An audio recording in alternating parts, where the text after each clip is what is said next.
Bismil Abi Walibni Waruhil Kudus Al-Ilahul Wahid. Demi nama Bapa, Putra, dan Rohul Kudus ketiganya yang esa. Shalom sahabat yang dikasih oleh Tuhan.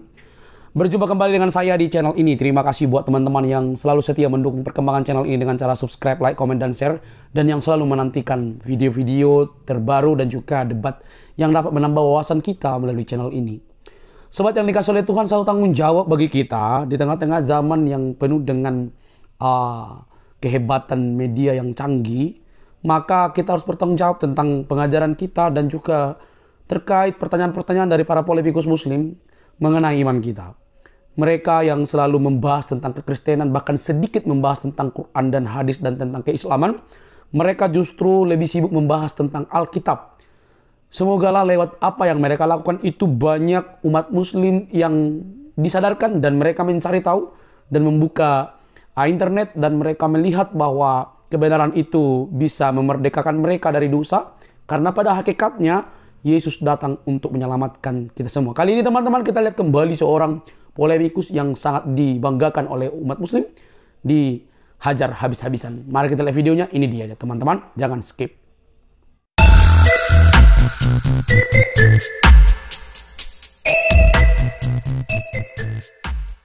Udah dengan ini.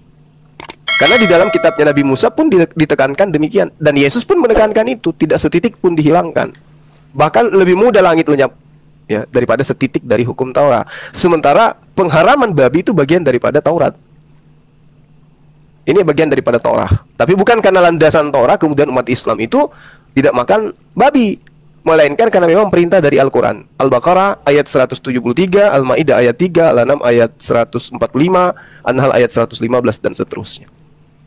Jadi seperti itu, Adek. Jadi kita tidak kemudian merujuk kenapa diharamkan. Silakan. Iya, itu kan makanya aku bilang, ya jadi kita nggak imbang. Pada saat saya bisa menjelaskan kenapa dan kenapa dilarang, abang enggak, kan ini nggak adil. Lalu untuk apa kita berdiskusi lagi terkait tentang babi? Makanya tadi saya tawarkan untuk nggak usah lah kita bahas. Yang sekarang kita bergeser tentang Taurat. Apa sih yang dimaksud Yesus di Matius 5 ayat 71? Matius 5 ayat 71 kita coba cek ya. Ini kan ayat favorit gini. Seharusnya sih sebenarnya Bang Zuma, seharusnya posisi ini kalian menuntut, oh kalian melanggar Taurat, oh kalian melanggar Taurat. Kalau kalian melakukan Taurat, omongan ini akan berguna. Tapi toh juga Taurat kalian nggak melakukan juga kok. Kalian nggak melakukan juga. Kalian bukan pengikut Taurat. Lah memang Injil itu untuk segala bangsa. Padaku, Yesus juga berbicara, padaku masih ada lagi padaku domba-domba lain yang bukan dari kandang ini. Domba-domba itu harus kutuntun juga, dan mereka akan mendengar suaraku, dan mereka akan menjadi satu kawanan dan menjadi satu gembala. Itu satu. Kedua, jadikanlah semua bangsa muridku. Jelas ini Injil untuk segala bangsa. Terkait aku hanya diutus untuk domba-domba yang hilang, itu kan memang untuk menguji iman ibu itu, Pak Bang. Dia kan seorang Kanaan, seorang non-Israel. Dia berharap, tolonglah anak gue lagi sakit nih. Tapi pada akhirnya bagaimana? Ini yang gak sering dikutip sama teman-teman muslim. Pada akhirnya, nasib dari anak itu ibu sembuh, disembuhkan Tuhan, bahkan tanpa mengusap pulang. Imanmu telah menyembuhkan anakmu. Itu memang cuma hanya bentuk pengujian. Dan juga jelas di dalam kitab Perjanjian Lama, Mesias itu bukan untuk orang Israel. Tanya sama orang Yahudi yang sekarang, apakah Mesias nanti akan hanya untuk orang Israel? Mereka akan bilang, bukan, untuk semua dunia. Itu tahu bang mereka. Di Daniel 7 ayat 14, semua bangsa akan tunduk kepada dia, sama Mesias ini. Nah inilah membuktikan ya kami juga nggak akan tunduk sama Taurat. Loh, kami bukan orang Israel. Gue orang Batak bang, kamu orang Jawa. Loh, terus kita ngapain ngomongin hukum orang Israel, hukum syariat-syariatnya? Kan jadi kan ini sia-sia. Selama ini kan cuma hanya untuk mencari kambing hitam aja. Nah tapi terkait kembali lagi Matius 5 ayat 17 ayat 17 itu kan tentang begini loh bang, menggenapi itu. Aku datang bukan untuk meniadakan, melainkan untuk menggenapi. Ini juga pernah aku jawab, pernah aku singgung ke abang kan. Itu kan justru karena Taurat dan kitab Nabi-Nabi dan kitab Mazmur inilah dia datang. Aku datang bukan untuk meniadakan, justru karena Taurat itulah dia datang.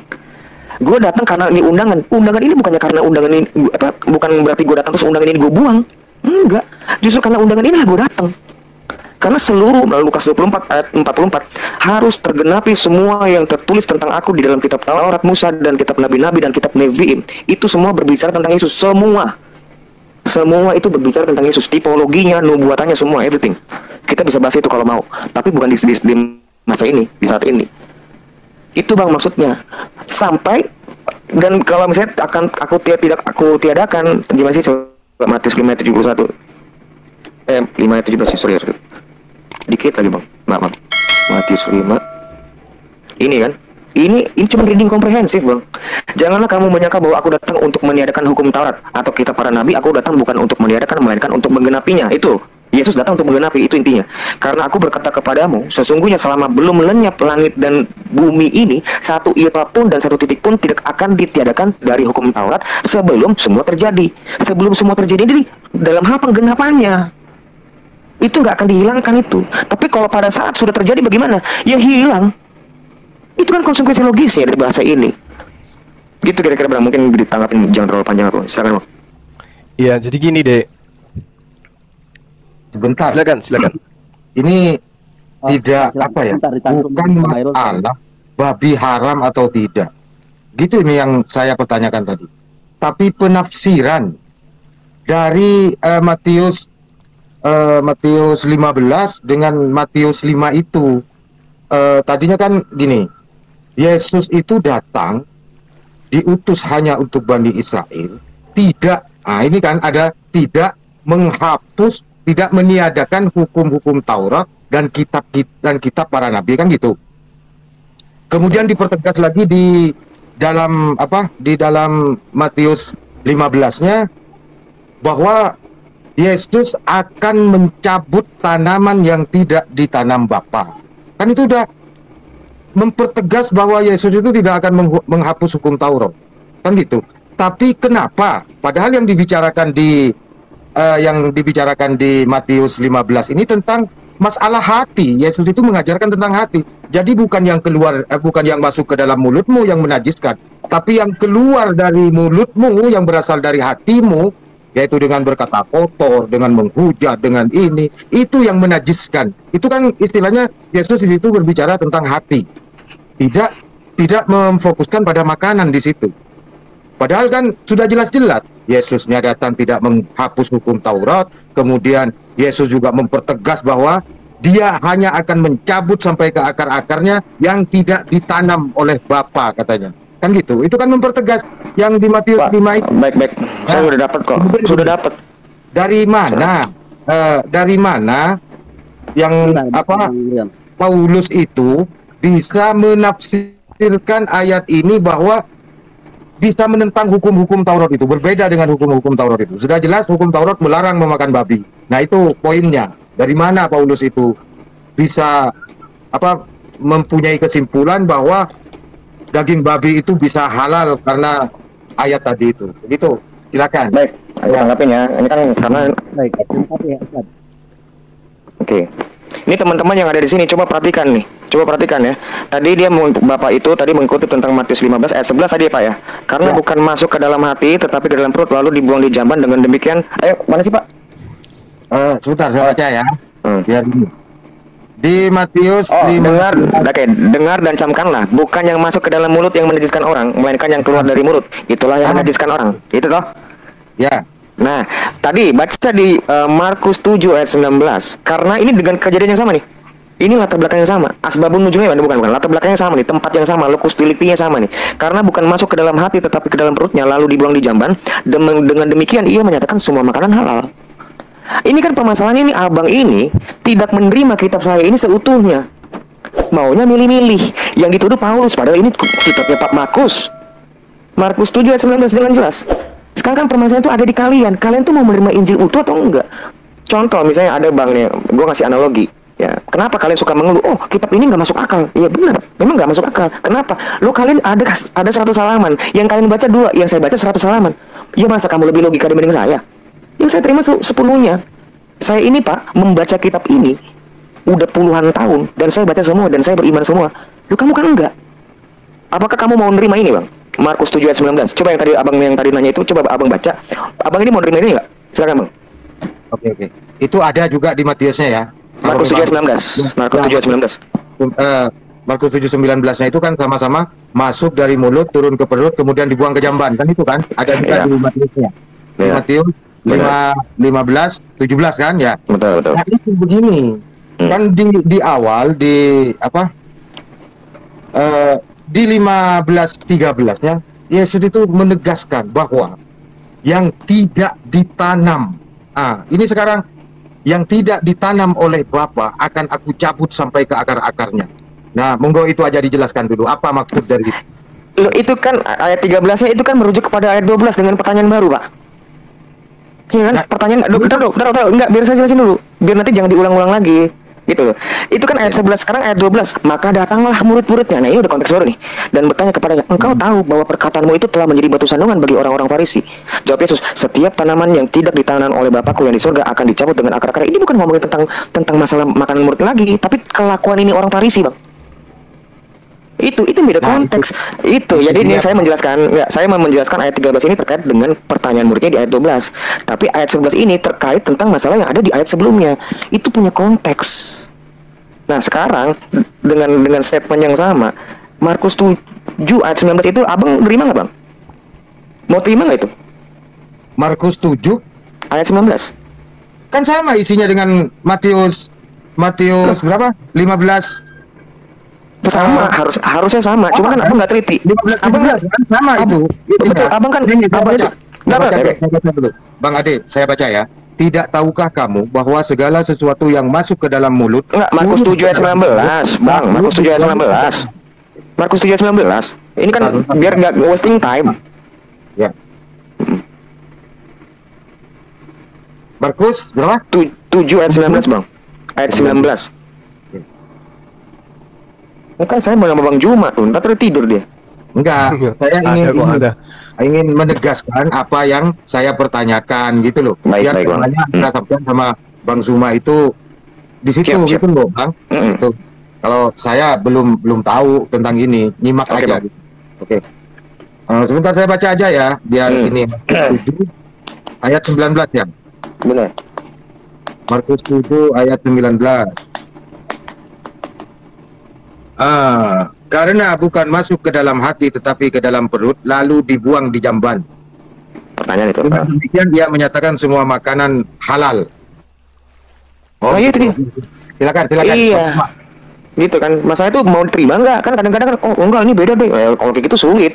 Kalau cuma hanya Abang terima satu dan yang lainnya nggak diterima, itu kesulitan bagi kami.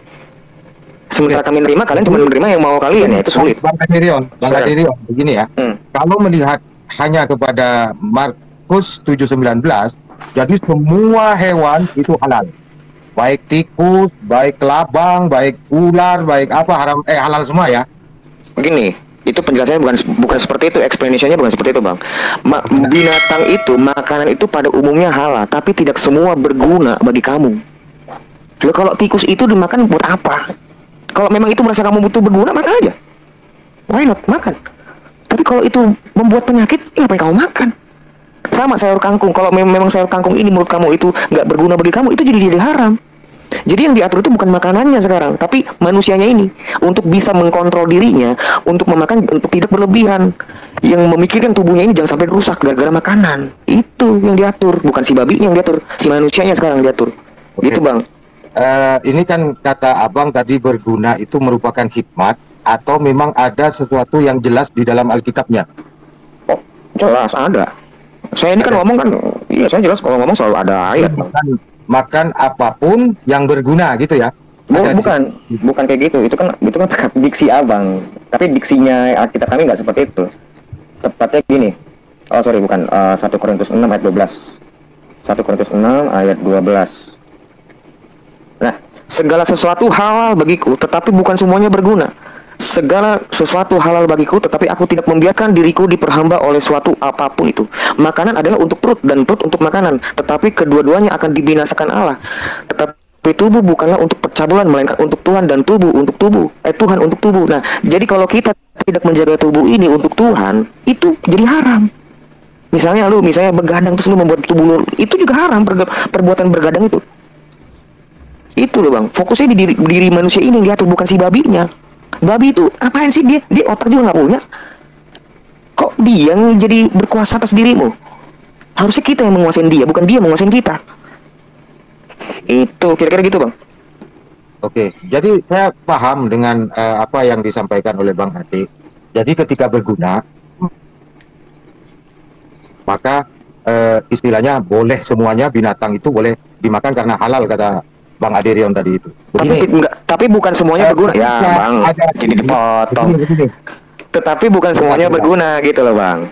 Segala sesuatu itu halal sebenarnya. Gitu. Sebentar Bang Ade, kita penjelasan Saya apa titik dari poin Khairul dulu. 14 1. Oke. Tanggap Ya, ya Bang Ade. saya yang biar titik ketemu poinnya, ini. saya Ya, yang potong-potong. stabilo ini kata begini. Begini ya, Bang. Ketika ada apa ya? Ketika saya lapar, kemudian ada tukang bakso yang dicampur dengan tikus, maka karena itu berguna untuk menggenyangkan kepada saya, maka boleh gitu ya, halal Bro, gitu. enggak dong. Ya enggak. Menurut Abang gini, menurut logikamu, kira-kira bakso dan tikus itu dicampur berguna nggak buat kamu? Loh, kan berguna tadi untuk Loh, mengenyangkan. nah, ini bukan begitu, Bang. Semuanya itu halal, tapi tidak semuanya berguna. Semua itu halal, tapi coba kalau pikir, ada bakso, lu makan tikus, itu jadi berguna nggak tuh makanan? Kan jadi nggak berguna. Enak juga kagak. Apalagi berguna. Gue makan, ngeliat aja nggak enak. Jadi nggak berguna, itu yang dilarang gitu. Bukan makanannya lagi. Tapi kalau lo makan, itu lo keterlaluan. Baik. Gitu. Oke, silakan Bang Suma. Oke, sebentar. Saudara, sebentar. Sebentar Bang Hairul. Bang Hairul ditahan dulu. Bang Rion sudah ada ininya, barangkali dari Bang Zuma ada tanggapan yang berbeda. Silakan Bang, kasih kesempatan. Iya, baik. Jadi makasih ya atas paparan teman-teman kita baik Islam maupun dari sahabat Kristen. Jadi gini, rujukan kita kemudian di sini adalah pengajaran Yesus itu agar waspada gitu. Peringatan Yesus agar waspada kepada pengajar-pengajar palsu yang akan memasukkan ajaran palsu ke dalam pengajarannya. Kalau Islam ini kan memasukkan ke dalam pengajaran Yesus, kita di luar. Yang perlu diteliti di sini adalah pengajaran teman-teman Kristen, karena mengaku sebagai pengajar sebagai pengikut Yesus. Nah, apakah kemudian di internal teman-teman Kristen itu tidak ada tampil pengajar-pengajar palsu yang memasukkan ajaran-ajaran palsu ke dalamnya? Karena kenapa? Yesus itu selalu minta agar waspada kepada ahli kitab. Kenapa minta agar diwaspadai ahli kitab ini? Itu dikarenakan karena akan tampilnya penyesat di antara mereka.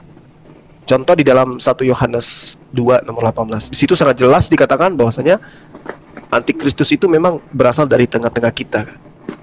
Artinya memang ada pengajaran yang akan dimasukkan kemudian ke dalam pengajaran Yesus yang tentu bertentangan dengan ajaran Yesus.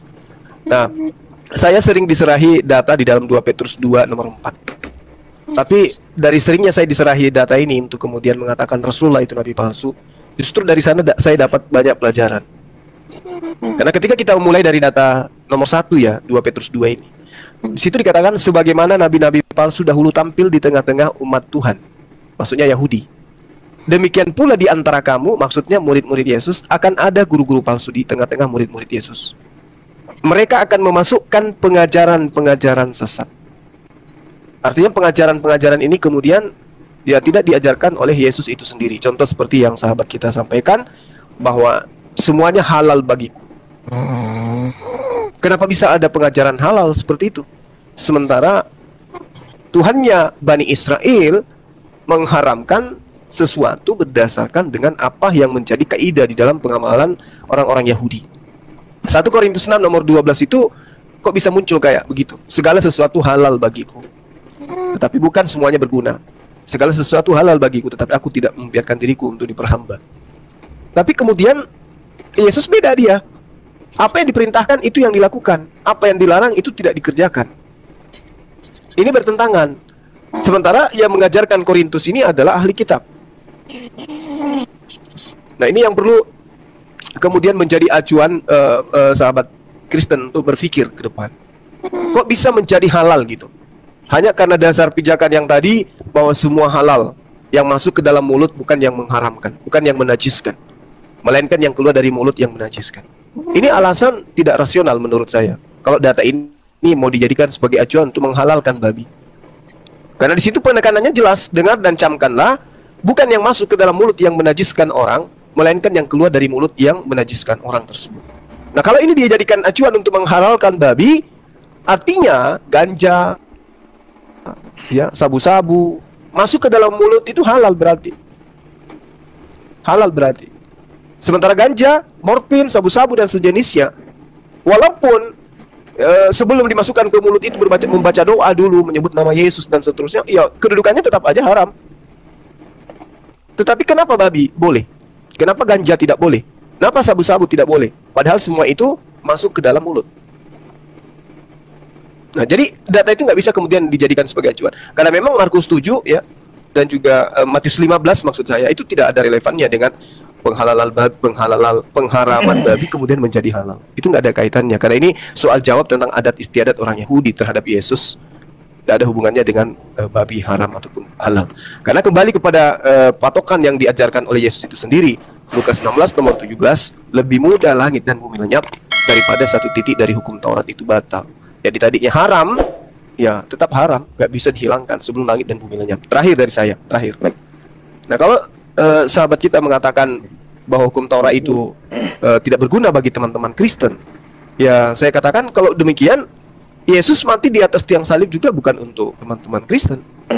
Karena kematian Yesus di atas tiang salib itu menurut konsep yang ada di Kristen adalah untuk menggenapi hukum Taurat.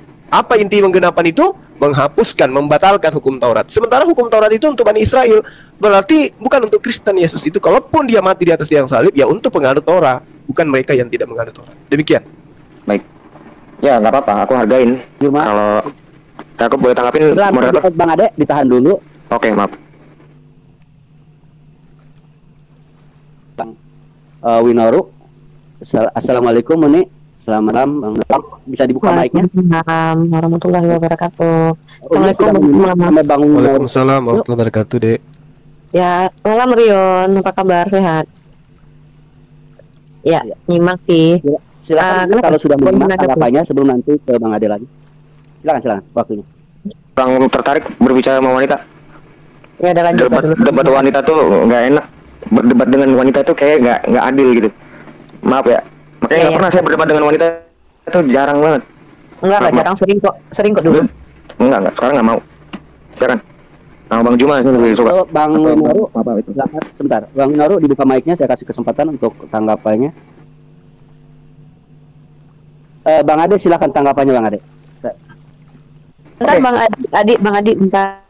Rion, setidaknya kalau lu nggak berani debat sama gua, lu suruh dong cewek-cewek di bawah itu yang OT naik biar hadapin gua gitu. Enggak dong, itu suka tergantung mereka mau atau enggak. Enggak, memang saya sempat janjian sama Bang Juma. Bentar, Iya. Ini gimana mau saya tanggapnya atau saya narik kecak? Sebentar dulu. Oh, Sebentar iya. dulu, bisa ditahan ya? Oke, sebentar. Dari Kristen yang perempuannya, barangkali ada yang mau perempuan dari muslimah yaitu Nirifa. Silakan biar kita bisa berdiskusi dengan baik, ajukan permintaan saja. Terima kasih. Silakan Bang Ade komentar apa tanggapannya. Terima kasih.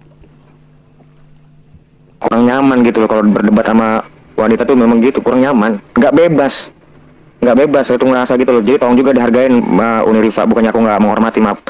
Terkait misalnya tadi yang disebut Bang Juma di 1 Korintus yang berapa tadi ya, itu nggak ada korelasi dengan Markus 7 ayat 19. Saya menghargai, terserah. Tapi ini sangat erat kaitannya. Karena di sini dengan jelas ditulis, dengan demikian ia menyatakan semua makanan halal. Dan Paulus menjelaskan segala sesuatu halal bagiku. Ini selaras halal, tetapi bukan semuanya berguna. Segala sesuatu halal bagiku, tetapi aku tidak membiarkan diriku diperhamba oleh suatu apapun. Makanan adalah untuk perut untuk makanan, tetapi kedua-duanya akan dibinasakan Allah. Tetapi tubuh bukanlah untuk percabulan, melainkan untuk Tuhan, dan Tuhan untuk tubuh. Ini sangat erat. Karena yang diatur, ini ada dua hal yang sama. Segala sesuatu halal bagiku di Korintusnya, di Markusnya. Dengan demikian ia menyatakan semua makanan halal. Apa yang ada korelasinya? Tapi kalau abang bersikeras itu tidak berkorelasi, saya nggak mau debat kusir. Kalau saya rasa sih, biar teman-teman aja yang menilai. Gitu aja bang, dari aku. Silakan.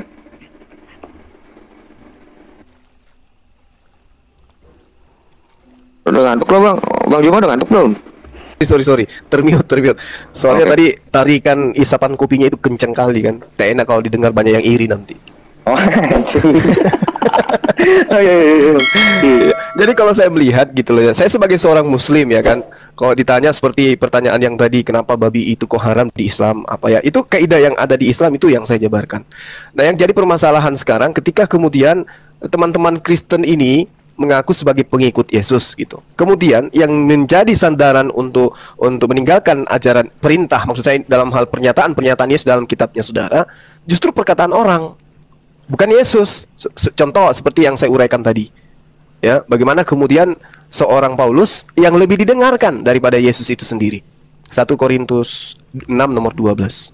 Segala sesuatu halal bagiku. Apakah ini berlaku bagi Yesus? Nah, kalau Yesus tidak berlaku hal ini kepada Yesus, karena Yesus mengatakan, pekerjaanku adalah melaksanakan perintah. Makananku adalah melakukan perintah-perintah Bapa yang mengutus aku. Perintahnya jangan makan babi. Yesus taatin.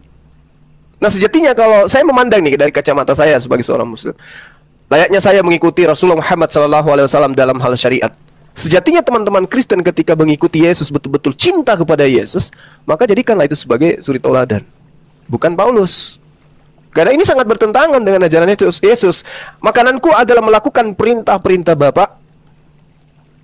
Nah, sementara Kristen makanannya adalah melakukan perintah-perintah Paulus.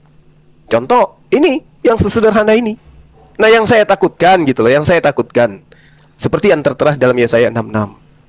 Sebab Tuhan akan menghukum segala yang hidup dengan api dan dengan pedangnya, dan orang-orang yang mati terbunuh oleh Tuhan akan banyak jumlahnya.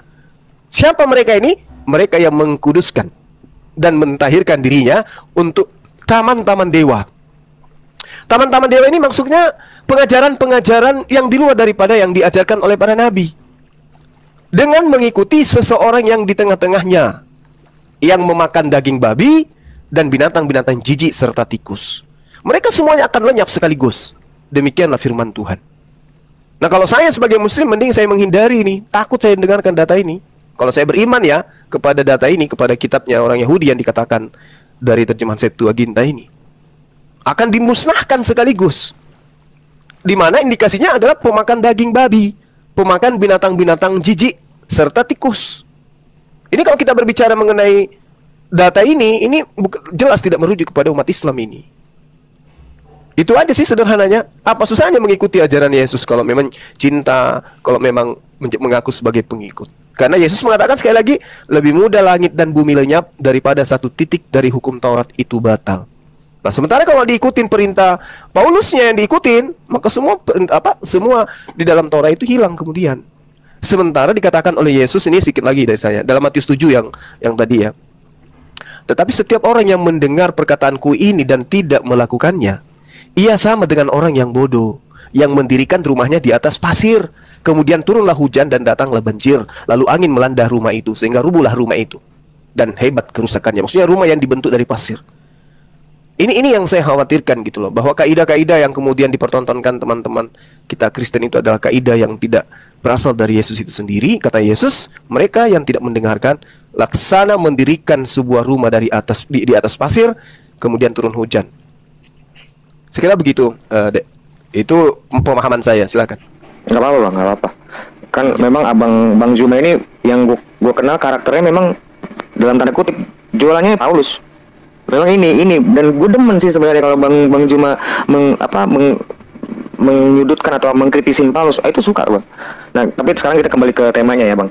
Kalau memang ada tuduhan Paulus itu adalah guru palsu, itu tuduhan tanpa dasar, itu jelas. Karena memang satu, dalam di kitab Para Rasul 9 ayat 10-18 itu jelas Yesus mengutus Ananias untuk membaptis dia. Itu satu. Itu tentang pembaptisannya Paulus. Di Galatia 2 ayat 9 itu soko guru, yaitu di situ terdapat Yohanes, Kefas itu Petrus dan Yakobus, itu berjabat tangan sebagai tanda persekutuan di mereka. Dan Paulus itu untuk non-Yahudi, mereka untuk Yahudi. Itu dua. Ketiga, 2 Petrus, ini tulisan Petrus nih, soko guru dia. 2 Petrus 3 ayat 15 dan 16 itu dengan jelas Rasul Petrus menjelaskan, anggaplah kesabaran Tuhan kita sebagai kesempatan bagimu untuk beroleh selamat, seperti juga Paulus, saudara kita yang kekasih, telah menulis kepadamu menurut hikmat yang dikaruniakan kepadanya. Itu jelas. Itu jelas bang, itu sangat jelas kalau disebut saudara kita. Kalau memang ini pengajar palsu, nggak mungkin Paulus ngomong seperti ini. Kecuali abang tidak menerima semuanya. Nah, nggak masalah. Sebenarnya permasalahan kita tuh di situ bang. Seperti yang saya bilang, saya menerima kitab ini full semuanya. Saya terima dan saya imani ini adalah kitab saya dari A sampai Z. Tapi abang cuma menerima X, Y, Z doang. Tentu logika abang tentang kitab ini berbeda dengan logika saya dengan tentang kitab ini. Saya logikanya komprehensif, abang parsial. Jadi menurut gue permasalahan kita tuh sebenarnya di situ loh. Coba kalau kamu mengimani semua tulisan ini, nggak akan mungkin, nggak logika, nggak akan mungkin. Seperti itu bang. Jadi gue menghargain iman abang dan di dalam Islam ya. Tapi toh juga kalian apakah pengikut Taurat? Oh enggak, tidak. Onta itu juga haram. Kelinci itu juga haram. Lele itu juga haram loh. Penjual lele juga orang Islam semua kok, banyak. Nah itu kan. Jadi kan kalian cuma hanya yang parsial-parsial aja. Apakah kalian pengikut Taurat? Jelas enggak. Taurat kalian aja di kitab Taurat itu di Quran enggak ada. Kami ada loh. Kalau kami Injil itu untuk segala bangsa. Saya bukan orang Israel. Taurat kan untuk orang Israel. Kok abang maksa saya untuk ngikutin syariat Israel? Tapi kalaupun saya mengharamkan babi, itu nggak masalah juga bang. Kecuali gini, saya mengharamkan babi itu dosa. Bagi saya jadi dosa, itu salah. Karena nggak boleh orang menghakimi seseorang yang lain karena makanan. Itu nggak boleh. Kita tuh tidak bisa menghakimi gitu. Dan saya nih bang, kalau abang ini, saya tahu abang ini haram membabi. Saya makan babi di depan abang, itu jadi haram babinya. Karena itu jadi batu sandungan buat abang. Apalagi abang jadi giur pengen mencoba itu babi, makin double saya bersalahnya. Jadi yang diatur itu kelakuan kita manusianya ini yang diatur, bukan si babinya lagi. Beda sama anak kecil di zaman Taurat. Itu kan mereka kan iman-iman anak kecil itu. Yang mesti diatur makanannya, makanan bajumu ini ya. Nah, makanan kamu harus ini. Itu kan anak kecil. Kita kan udah dewasa nih di dalam Kristus. Harusnya kita makanan tuh bukan makanan-makanan yang lembut. Harus makanan-makanan yang keras. Itu yang diajarkan sama Rasul saya, Rasul Paulus dan rasul-rasul yang lainnya. Itu bang, kira-kira seperti itu. Silakan Ya. bang. Juma, saya mau sapa ini dulu mau untuk yang audiens di bawah. Barangkali dari teman Kristen yang perempuan ada yang mau diskusi. Saya Ya, ulangi gitu. sekali lagi, silakan. Tadi yang perempuan udah nelfon aku, udah pada nelfon semua, nggak lagi pengen tidur cepet. Nggak mau, serius. Udah pada nggak mau. Sebentar, saya teruskan dulu ya bang ya. Sebentar. Ini Kasihan informasi, Nurifa, silakan ilmunya. terbuka, terbuka. Iya, Selama kaget memang diskusinya soalnya. berjalan baik dan lancar, saya persilahkan dari Kita teman-teman kita udah dapat kesimpulan loh menurut saya. teman Kristen, silakan untuk Iya, betul. permintaan. Terima kasih. Silakan. Silakan dilanjut Bang Ade. Atau sebentar dulu sebelum ke Bang Ade, ini beliau. Halo, Ustad. Ya, Ya.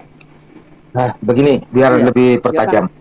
Nah, Jadi Bang Ade sudah berlandasan dengan Markus 7:19.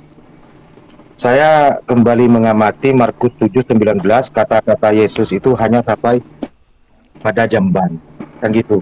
Kemudian dengan demikian ia menyatakan semua makanan halal. Nah, ini yang perlu saya tanyakan, siapakah yang menafsiri kata-kata Yesus itu yang sampai ke dalam jamban itu dia ditafsiri menjadi semua makanan itu halal. Yang pertama. Yang kedua, apakah Markus ini orang Israel atau bukan? Karena nanti kalau seandainya Markus ini orang Israel, maka dia sendiri tidak makan babi. Kan gitu. Kata Bang Ade tadi, makan babinya dilarangnya makan babi orang Israel itu untuk membedakan antara orang Israel dengan orang Goyim, kan gitu.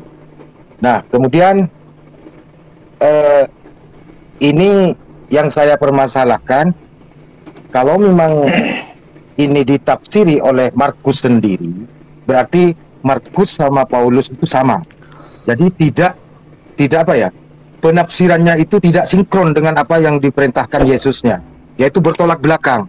Sementara Yesus tetap menetapkan bahwa hukum Taurat berlaku, sementara Markus dan Paulus itu tidak memberlakukan hukum Taurat. Ini kan bertolak belakang. Nah, penjelasannya dari Bang Adirion itu seperti apa? Silakan. Oke, tadi apa pertanyaan? Halo? Oh ya, udah ya.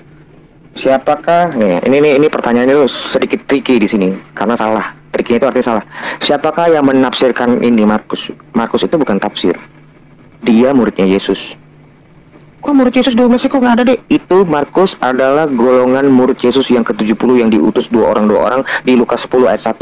Oh tapi nggak ada daftarnya? Ada. Daftarnya ada di tradisi suci itu. Saya bisa nampilkan itu. Dan saya pernah nampilkan itu kok, daftar semua 70 murid itu ada. Memang nggak ditulis di situ. Tapi kami mempunyai tradisi lisan, tradisi suci. Dari tradisi gereja. Itu terdapat semua nama Markus dan Lukas. Bertemu nggak? Mereka bertemu. Bertemu mereka. Seperti itu pertanyaan pertama. Pertanyaan kedua, Markus tuh orang apa? Dia itu, yang saya tahu tuh dia non-Yahudi ya. Sejauh yang saya tahu. Seperti itu. Lukas juga orang non-Yahudi yang saya tahu ya. Apa kalau salah ya? Yang saya tahu tuh seperti itu sih, itu. Yang ketiga pertanyaannya, bertentangan seperti apa? Begini, Bang, Injil itu untuk segala bangsa. Ya. Taurat itu hanya untuk orang Israel. Nggak mungkin Taurat itu diterapkan untuk orang-orang non-Israel, apalagi terkait sama makanan.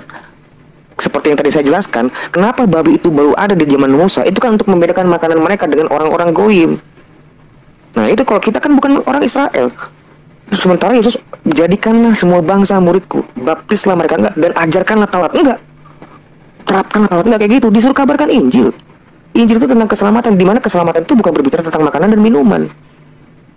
Itu penjelasan saya, Pak. Jadi nggak masalah, murid Yesus itu banyak dari non-Yahudi, banyak juga. Seperti itu, Bang. Terima kasih, mungkin silakan tanggapin. Oke, terima kasih Bang Ade.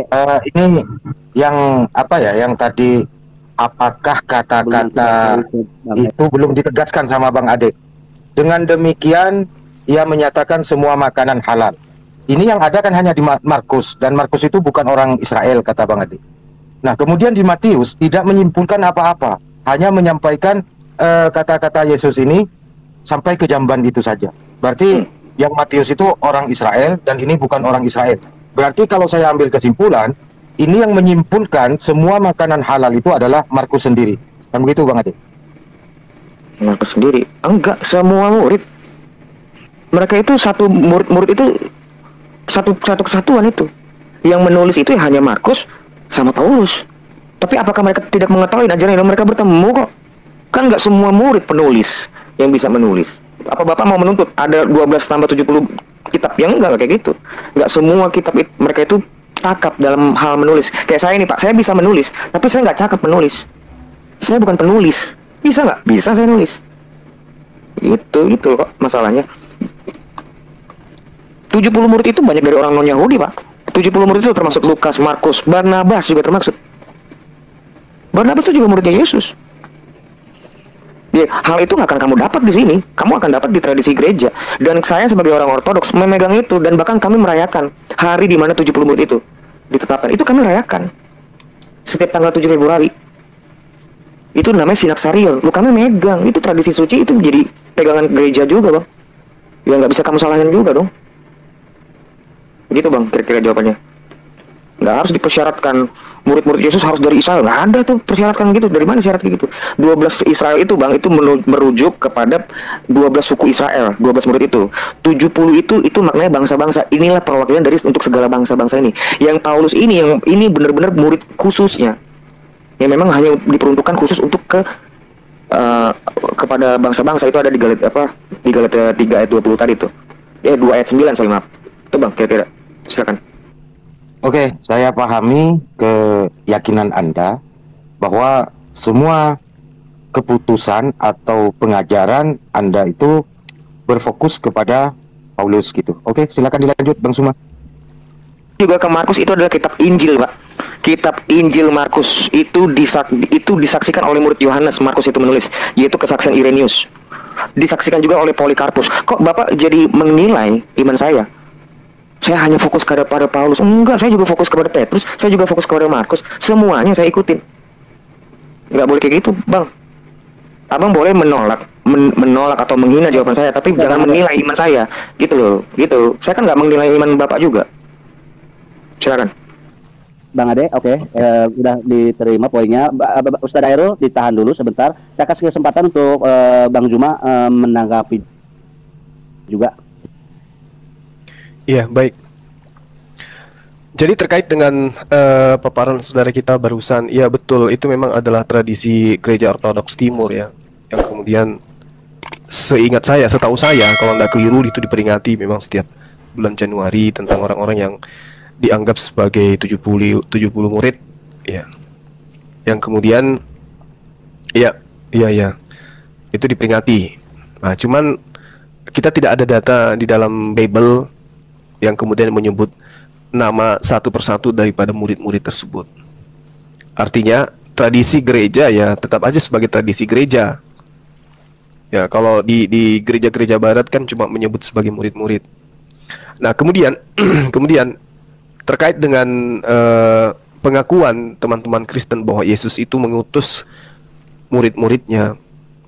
Artinya kalau Yesus mengutus murid-muridnya yang murid 70, Timon, Parmenas, Nikolaus, termasuk Filipus, maka sejatinya orang-orang ini harusnya kan memiliki catatan. Harusnya memiliki kitab layaknya Lukas, Markus. Tapi sangat disayangkan mereka tidak pernah kita temukan mereka punya kitab, padahal mereka itu sudah dianggap sebagai uskup yang ditempatkan pada satu daerah.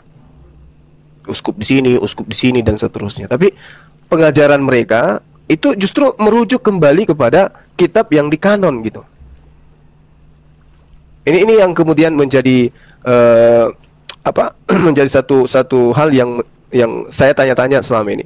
Kepas misalnya, Apollo, Erastus, Tertius, kemudian Karpus, Evodus, dan banyak yang dikenal itu cuma Markus, Lukas. Nah, mana catatan-catatan mereka ini yang menjadi acuan kemudian untuk mengatakan bahwa keabsahan daripada apa yang dikatakan oleh gereja ortodoks murid Yesus itu ada 70, kemudian mereka diutus 22 orang. Mana data-data mereka? Mana kitab daripada Pudes? Mana kitab daripada Tropimus yang kemudian dikatakan mati syahid ya bersama dengan Paulus? Kitab mereka mana? Kalau mereka memang diutus, apakah mereka menggunakan kitab Lukas, kitab Markus dan seterusnya atau gimana gitu? Ini yang belum bisa kita temukan. Hanya saja teman-teman Kristen itu selalu mengatakan 70 murid. Lukas itu bagian daripada 70 murid. Nah, yang ke-70 murid yang lainnya ini kemana? Lalu kitabnya dia mengajarkan kitab yang mana gitu. Sehingga bisa dikatakan bahwa pemberitaan Lukas dan Markus itu ada kemudian acuan kebenaran yang dirujuk daripada catatan-catatan yang timbul akibat daripada pemberitaan teman-teman sekerjanya, artinya murid-murid yang ke-70. Tapi sampai sekarang kita nggak bisa temukan itu. Sehingga ya hanya dijadikan sebagai tradisi internal daripada Kristen Ortodoks. Jadi kalau dikatakan ke-70 murid, tapi faktanya cuma 2 yang memiliki kitab, atau cuma 2 yang melakukan penyelidikan, penyusunan pemberitaan. Yang lainnya ngapain?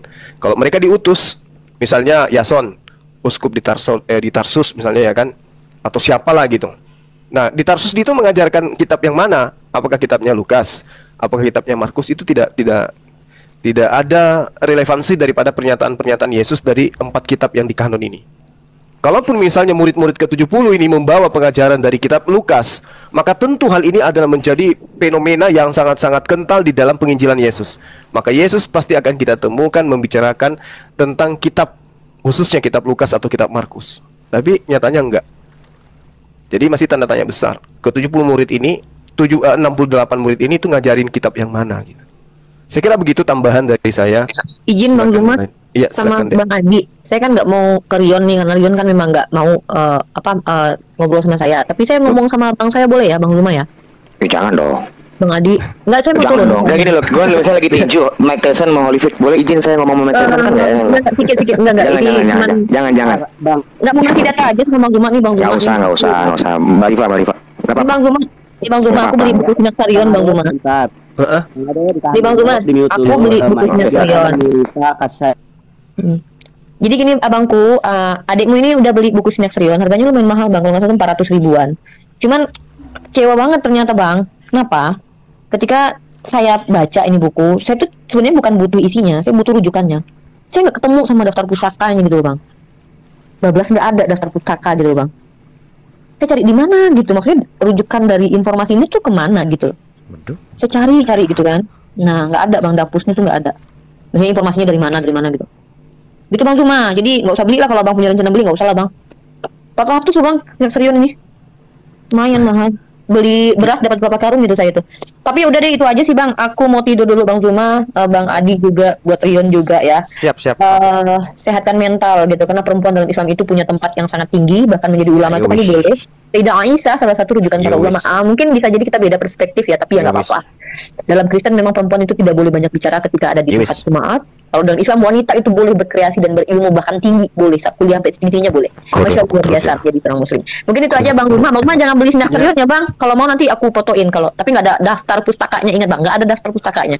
Terima kasih. Assalamualaikum warahmatullahi wabarakatuh. Waalaikumsalam warahmatullahi wabarakatuh. Kan kasih deh sama-sama.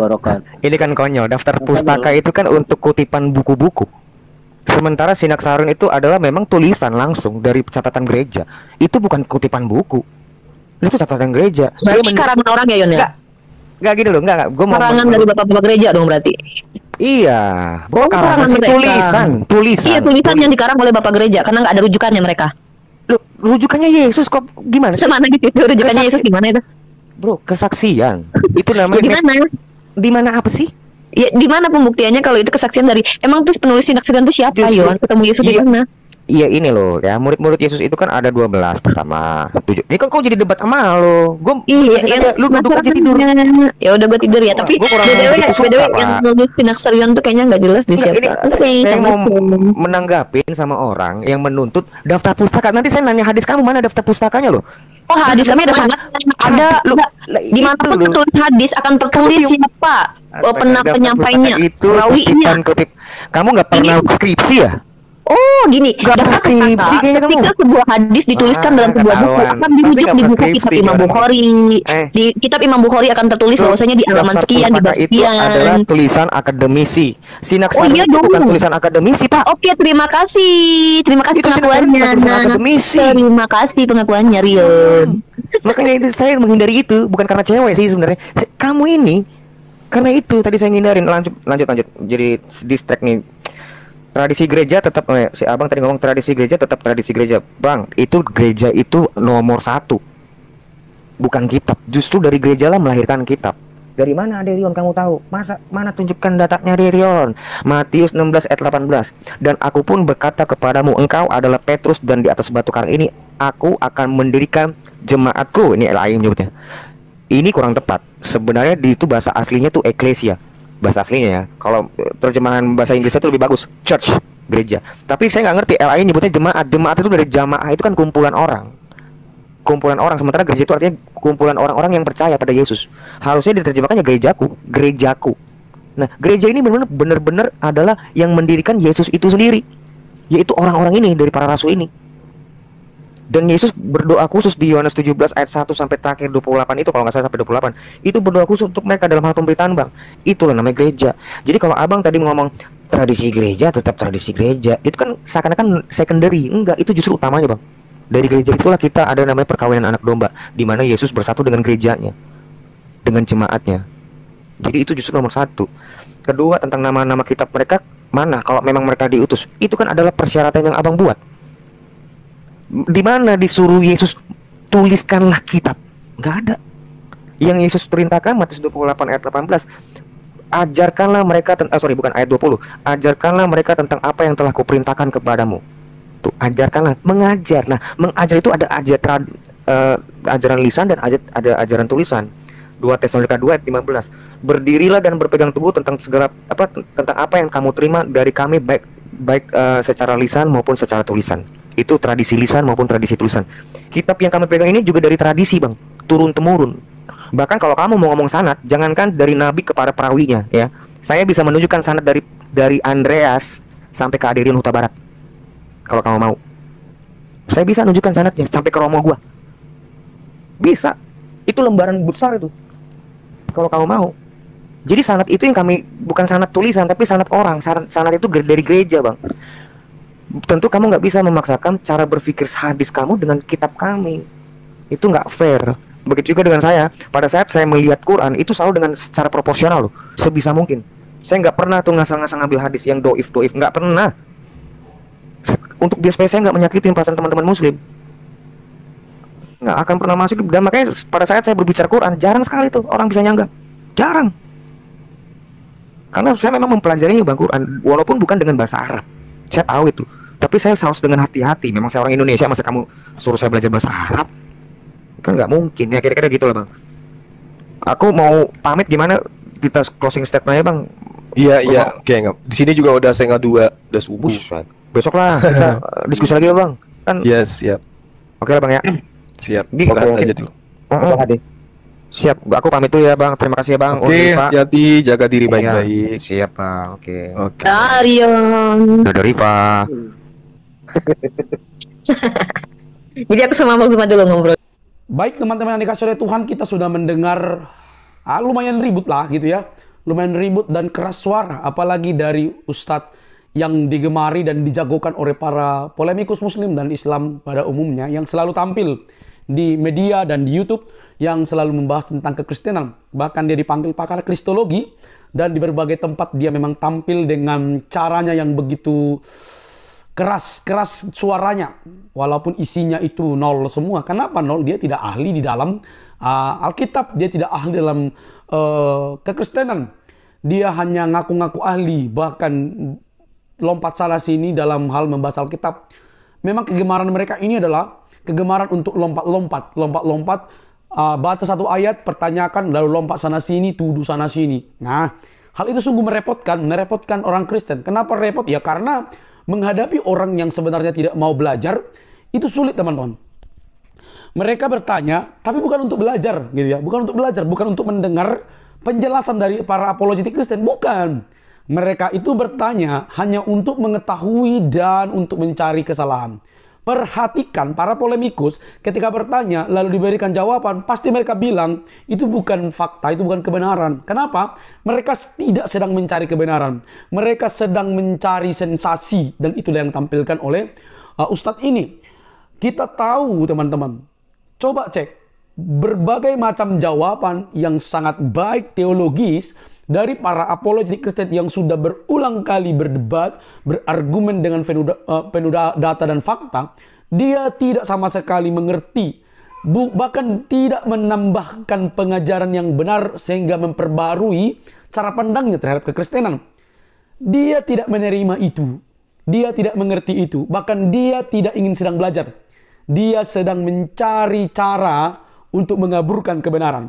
Maka kalau kita tidak hati-hati, orang-orang Kristen yang tidak belajar Alkitab atau tidak membaca Alkitab, tidak mau mendengarkan para apologetik Kristen, bisa dikaburkan, bisa dibawa kepada pengajaran yang membutakan mata dan membutakan iman. Teman-teman, bahwa apa yang dipertanyakan oleh beliau di dalam debat tadi, udah dijawab dengan baik. Udah dijawab, tapi dengan suara nada tinggi dan lompat sana sini, itu mengaburkan pesan yang disampaikan tentang keyakinan Kristen Alkitab tentang Yesus Kristus itu sendiri. Perhatikan, yang ditentang oleh polemikus ini adalah kebenaran Injil Yesus Kristus. Samalah ini dengan pekerjaan yang dilakukan oleh setan. Ya, kalau kita mau melihat pekerjaan setan itu menentang otoritas Kristus. Mengutip dari Dr. Anderson, yang dihalangi, ditentang oleh setan itu otoritas Kristus, bukan perbuatan baik, bukan moral yang baik, bukan. Yang ditentang itu adalah otoritas keselamatan yang diprakarsai oleh Allah melalui Kristus. Dan itulah yang dilakukan oleh, cara-cara itulah yang dilakukan oleh Ustadz ini yang paling digemari dan menjadi jagoan-jagoan dari para polemikus. Sampai kapanpun kalau dia tidak sadar, dia masih seperti ini, maka dia tidak akan mungkin mengerti kebenaran. Pegang kata-kata saya. Karena sebenarnya pikirannya dia buta, terselubung. Jadi kalau mau dibuka hatinya, dia harus mendengarkan orang-orang Kristen menjelaskan imannya. Bukan dia yang harus didengarkan. Itu kan keliru, terbalik. Nah, tetapi karena dipertanyakan iman kita, dipertanyakan Alkitab kita, maka diberi jawaban. Dia mau dengar atau tidak, dia mau ngerti atau tidak, biarlah Roh Kudus yang bekerja untuk membukakan mata hati polemikus ini dan para pendengar. Yang mendengar video-video dari YouTube ini, dari channel saya, semoga kalian itu mendengar dengan baik, bedakan jawaban-jawabannya, dan semoga kita diterangi oleh sang kebenaran. Tujuan kami cuma satu, bagaimana kebenaran itu diberitakan dan diselamatkanlah kalian oleh karena pendengaran. Karena iman timbul dari pendengaran, pendengaran akan firman Tuhan. Itu tentang Kristus Yesus yang menyelamatkan kita dari dosa. Sampai di sini teman-teman, jangan lupa untuk mendukung dengan cara subscribe, like, komen, dan share. Sampai ketemu di video selanjutnya. Bye-bye.